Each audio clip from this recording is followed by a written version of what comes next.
Is it like playing an actor named Steve Coogan in those films as compared to playing an actor that isn't named Steve Coogan in Hamlet 2, when you're clearly creating like a different character, but Yeah. sort of similar background? It's the same but different. So what I mean by that is, in both things you're taking artistic license and making us and trying to create a character. There's an added dimension when I'm playing myself, which is toying with the audience and playing with the notion that it might be real. Is this really, this guy really called that? You're playing with levels of reality, which you're not doing in Hamlet 2. I'm playing a character. But I still do the same thing of finding things about myself I can put into the character. But it's there's more license for me to do something different, which is, to me it's more of a stretch, Hamlet 2, because I'm playing a guy who's very emotionally open, whereas I tend to play people who are kind of buttoned down and trying to conceal what they think they are, or they're kind of trying to be in control. And he's just like this open book who's kind of blurts everything out all the time. And he's either very happy or very, very sad, and almost bipolar in his kind of the way he comes across. Which I'm not really like that, but I kind of understand that, and it's quite liberating to play a character like that who's very, just sort of says what he feels all the time. Because normally comedy comes from duplicity and concealment and trying to cover up what you're feeling. Whereas this guy just is constantly an open book who gesticulates and is melodramatic. That's kind of annoying to be like that, but it's that was a challenge to make that guy, to make people feel sorry for that guy or kind of root for that guy. Did you base it on anyone in particular? Alan Partridge is supposedly based on someone who had interviewed you when you were coming. No, that's one of those myths that's apocryphal. Totally apocryphal. Okay. He was like just came from inside my head, and some of that may have been drawn from like a bunch of people, but all subliminal, because I never sat down and went, oh, I'm going to do that guy. So it's not the sexy. It's not. I don't have a sexy answer like some guy sitting there shaking his fist. Going, why did he do this to me? It's not true. The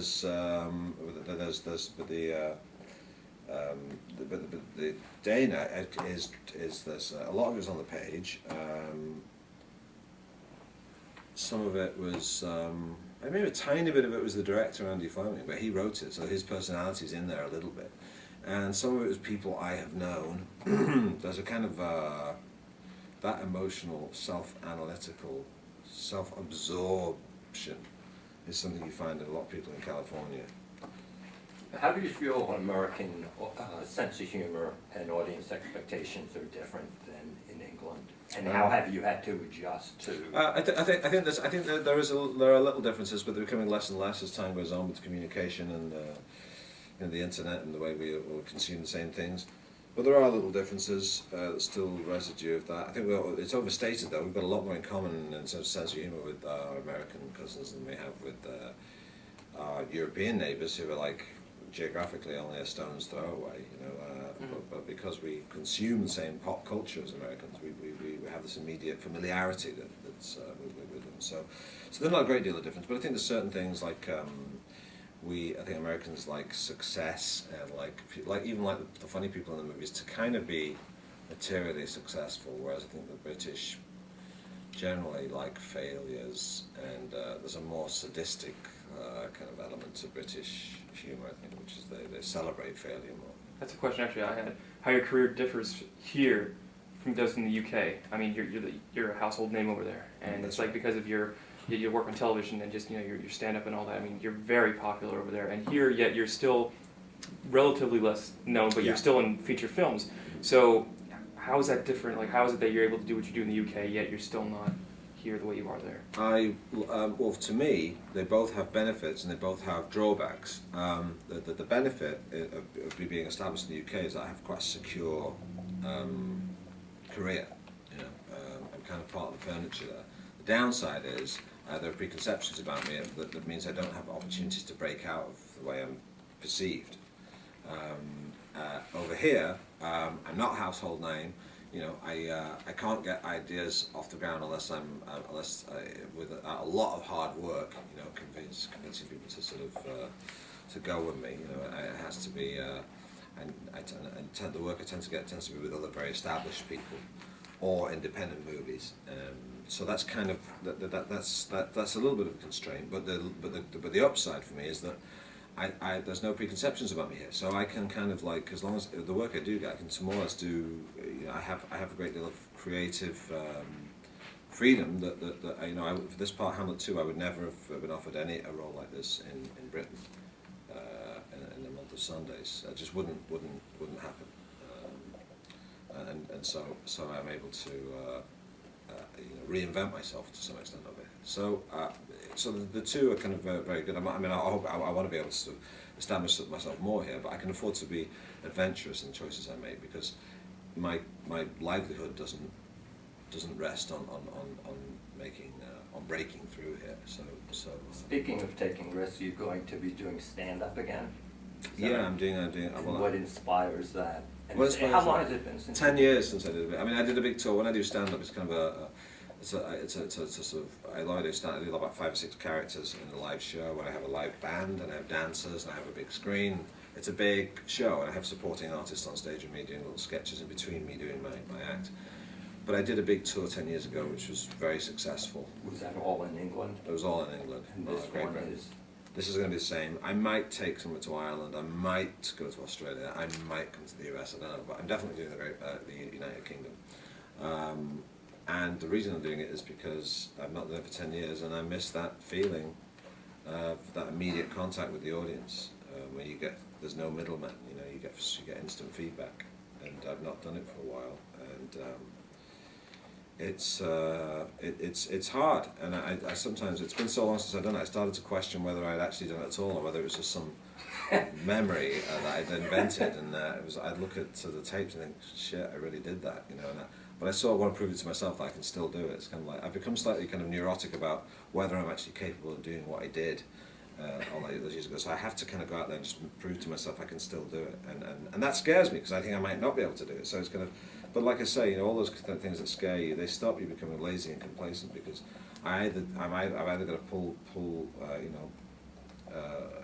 my socks up and get down to work, or I'm going to humiliate myself. So it's a good concentration. Either way will be funny, right? Either way will be funny, yeah. One way I kind of get to, it's glorious, and the other way it's tragic. You're one of 6 children, and your parents also raised some foster children. That's right. How do you think that impacted on your drive to be a performer? I think, well, you kind of like it wasn't very touchy-feely kind of existence in a big family. It's kind of like being in a very small orphanage. So it's fun. There's a lot of love, but it's not really touchy-feely. It's more kind of good-natured insults hurled back and forth, and so you kind of develop a kind of a thick skin, and if you want to get noticed, you have to do something different. So you either disappear into your own world because no one's paying you any attention, and then when you do come out of it, you kind of do this little sort of get a load of me, shout, you scream for attention. So it was formative in that way, I suppose, and also with the foster kid, there was always an extra couple of kids in the house growing up, so you kind of have this captive audience. They have nowhere to live, so they have to stand there and watch you try and be funny. Alan Partridge movie? You're getting one, right? Is that going to be a worldwide thing? Is it a UK thing, or? That might, I don't know where that's going to happen. I keep saying maybe. I might make an Alan Partridge film just to stop people asking me if I'm going to make an Alan Partridge film. So might be a good way of doing it. You've often been compared to Peter Sellers. Okay. Was he actually much of an influence on you?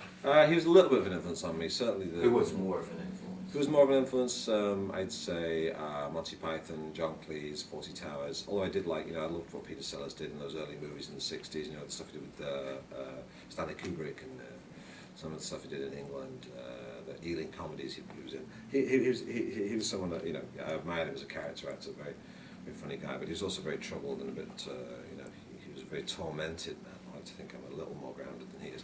But yeah, John Cleese, 40 Towers, American movies, This is Spinal Tap, those Rob Reiner films. films, and some old American comics like Bob Newhart and Shelley Berman and Woody Allen. You know, pretty rounded, sort of like esoteric stuff, like the broad stuff too. Does it make it, or are you surprised when people compare you to Peter Sellers? Do you see that I connection? kind of see the connection because I do character comics and I do characters that are kind of odd and are funny. The only difference is that he didn't really write, and I think that kind of makes you more insecure. Writing stops me feeling insecure because I feel like, well, I can always make work for myself. I don't have to keep convincing people I'm funny. You know.